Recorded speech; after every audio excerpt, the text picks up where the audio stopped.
மாண்புமிகு உறுப்பினர் திரு கார்த்திகேயன், மாண்புமிகு நீர்வளத்துறை அமைச்சர் அவர்கள். உட்கார்ந்து தயவு செய்து உங்களால் நிற்க முடியும், நல்லா ஹெல்த்தியா இருக்கீங்க, தயவு செய்து உட்கார்ந்தே பதில் சொன்னா எங்களுக்கு வயசானா காமிக்கிறீங்களா சார்?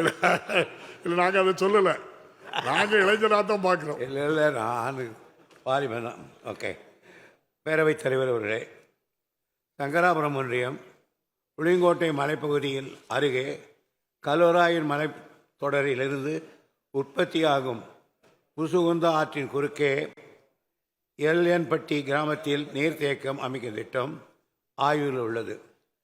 தொழில்நுட்ப பொருளாதார ரீதியாகவும் இதை கவனிக்கணும், ரீதியாகவும் சாத்தியக்கூறுகள் இருக்கும் பட்சத்தில் நிதி நிலைமைக்கு ஏற்ப முன்னுரிமை அளிக்கப்படும்.